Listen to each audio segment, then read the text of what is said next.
Magsasagawa nga ang Pilipinas, Japan at US ng live fire exercises sa baybayin na West Philippine Sea. Ang mas nakakatakot dito, pinaghihinala ang armado ng nuclear bomb ang fighter jet na i-deploy ng US. Kung yun yung isa sa makakapagpanginig talaga ng itlog ng China, men. Kapag merong nuclear yun, nako.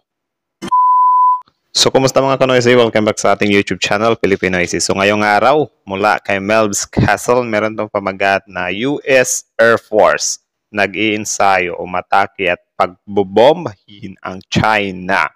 Simulated attack versus China, babala. So, yun, kita nyo naman na about nga ito sa Air Force. So, parang something na air yung gagamitin ng Amerika kontra sa China kung sakaling man na manggugulo sila sa atin or magsimula nga sila ng gulo, So, yan yung panonoorin natin ngayon at bibigyan natin ng reaction. Kaya naman samahan nyo ako, guys.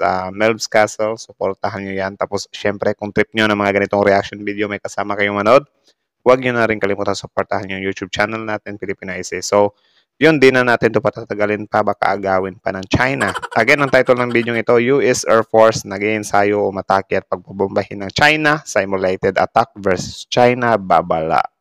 Start.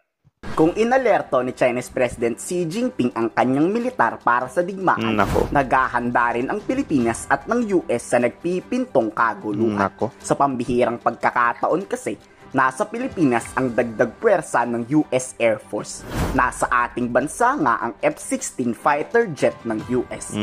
So, nandito daw pala yung mga fighter jets na. So, kumbaga, ma-trigger din talaga or maano yung China, guys ba? Parang kakabahan na talaga sila dahil itong Amerika talaga, palapit ng palapit sa atin. Kunyari pa na may paano-ano sa Pilipinas pero naghahanda na din. Kaya yun, China, Amerika, Pilipinas, nagsisihandaan na nga sa kung sakali magsisiklab talaga pero wag naman sana. Tuloy-tuloy.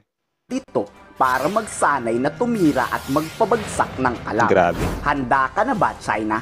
Magsasagawa nga ang Pilipinas, Japan at US ng live fire exercises sa baybayin na West Philippine Sea. Ang mas nakakatakot dito, pinaghihinala ang armado ng nuclear bomb ang fighter jet na i-deploy ng US. Kung yun yung isa sa makakapagpanginig talaga ng itlog ng China, men. Kapag merong nuclear yun, nako. Simulate nga ang Philippine Army ng pangdepensang militar. Nagsisimulate naman ang Air Force ng massive airstrike laban sa mga angahas umatake sa Pilipinas. Pero depensa agad ng Air Force Second Lieutenant na si Madison, hindi naghahamon ng gera ang US Air Force. Pinapaigting lang anya nito ang koordinasyon sa Pilipinas sa nagtatangkang manakop dito. Yan din kasi yung problema sa China, kasi every time na meron tayong anuhan sa Amerika, parang sila na, nag-i-initiate kayo ng gulo. Pero hindi nila nakikita yung mga sarili nila na hinaharas tayo dyan sa West Philippines. So, parang may ganun talaga, di ba? May ganun. Sorry. Hindi direktang tinukoy nga ang China.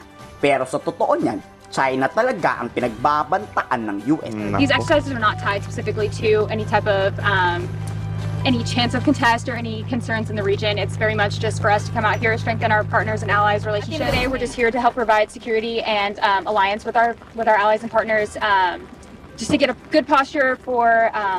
We're here for deterrence, not for anything else. Just to really build that free and open Indo-Pacific that our allies and partners are seeking. Pero natanong kay Pangulong Bongbong Marcos, kala mo naman talaga naintindihan na totoo ba na nasa Pilipinas ang mga sasakyang pandigma ng US? Yun. Sagot ni PBBM, oo. Kasalukuyan raw na pinapalakas ng US at Pilipinas ang buong samahan nito.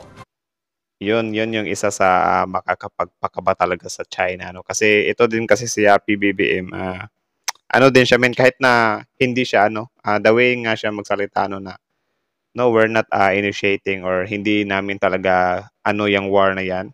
Sadyang, nagpapalakas lang talaga kami or yun, mas pinagtibay pa yung relasyon ng Amerika at US ba. Kumbaga, wala lang, need lang talaga nating maghanda or if ever lang naman, di ba? Kasi yan China, unpredictable naman sila. Kaya dapat maging unpredictable din tayo. Or yun nga, kasi ang gusto kasi ng China, napipredict nila lahat ng galaw natin, di ba? May pa-espiya pa nga sila, mga hunghang din talaga . May nakatakda din na pag-uusap ng matataas na opisyal ng tatlong bansa para sa pagpapalakas ng seguridad sa buong Indo-Pacific region. Well, of course, with hope, the intention is to continue to plan to strengthen the cooperation between the three countries, the United States, Japan, and the Philippines. And we will perhaps formalize it, but at this point, we are still, that's part of the discussion that we will be having. Exactly what will be put in any such agreement. Maraming tutol na nasa bansa ang dagdag pwersa ng US Air Force. Pero ba't kayo tututol? Wala namang nilabag na batas. So yun, ang tututol lang naman dyan ay China, no? At syempre yung mga medyo pumapanig sa China. Wala tayong magagawa dyan kasi ano din nila yan eh. Ang US at ang large deployment ng aircraft ng US ay sumusunod sa lahat ng proseso ng pagpapasok ng sasakyang pandigma sa Pilipinas. Depensa yan ng tagapagsalita ng Philippine Air Force na si Colonel Castillo. Paglilinaw pa nito, magsasagawa ang mga fighter jet ng freedom of navigation mula sa Luzon hanggang sa Visayas. Grabe. From operating within Luzon, they will be flying their fleet to as far as Mactan, Cebu, and General Santos City. Large force deployment training is necessary because sometimes we have to move our air assets to different countries. Kung hindi talaga dahil sa US, malamang talaga inatake na tayo ng China. Agree ako doon. Tama naman yun. Yun din yung isa sa dahilan kaya hindi tayo maano-ano ng China, no? Yung US din talaga, men. Kahit nasabihin pa natin na yung China yung possible na makakapagpa-trigger sa China dahil sa presensya ng Amerika dito kaya binubuli tayo ng China. I don't think so. Kasi ang ano kasi sa China natin, men, ay yung West Philippine Sea nga, 'di ba? Inaangkin nga nila 'yan. So, 'yan yung problema.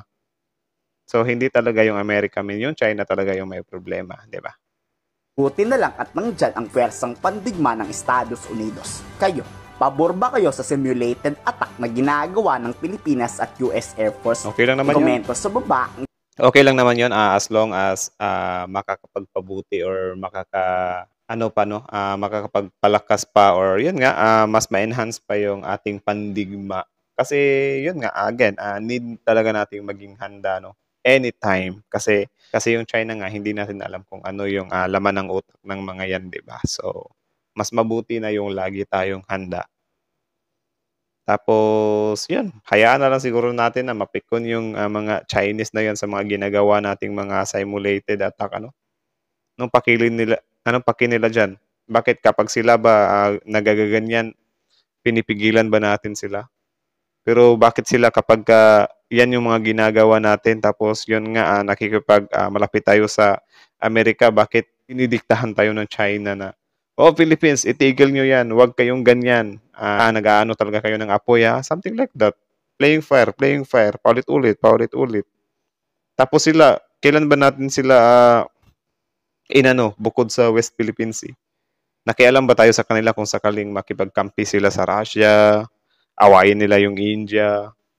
Yung sa Taiwan, medyo may tayo doon kasi nga meron tayong mga OFW doon, but not truly na yung nakikisali talaga tayo sa Taiwan at saka sa China, no? Ang sa atin lang talaga mailikas or mai-safety natin yung mga OFW natin sa Taiwan. So, yun lang naman siguro.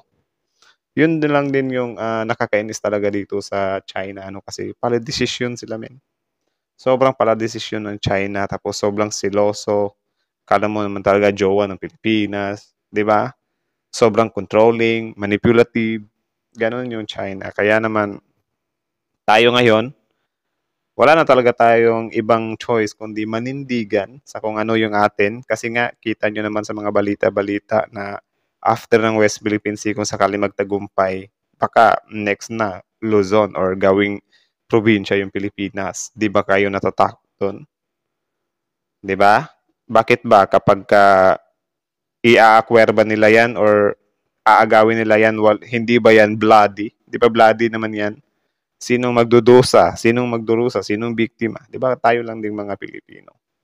So manindigan na lang tayo as long as willing namang tumulong yung Amerika. Ang isa din sa kinabiliban ko kay PBBM, hindi din siya yung type na padalos-dalos, tawag agad kay Kuya Big Brother. Kuya Big Brother means USA, di ba? So, hindi siya ganun. Ang gusto niya lang talaga, iwasan din yung gulo. So, saka na lang siguro tayo magko-call ng US if ever na, halimbawa, nagkagulo na nga sa China at Philippines, hindi pa talaga agad-agarang tatawag daw tayo ng US. Bali, susubukan pa nating ayusin. Tapos, if ever hindi na talaga natin kaya, doon na daw natin kakalabitin yung US. So, yun yung some kind plano ni PBBM. Correct me if I'm wrong na lang sa pagkakaintindi ko. So, yun lang naman muna. Again, kayo, ano masasabi nyo sa usaping ito? Comment down below. Tapos yun, pag-usapan natin yan sa comment section. At again, Melv's Castle, supportahan nyo yan. Original video link nasa description box below. Tapos syempre, bago nyo iwan yung channel natin, don't forget to subscribe, like this video. Filipino Isis. So that's it. Filipino Isis out.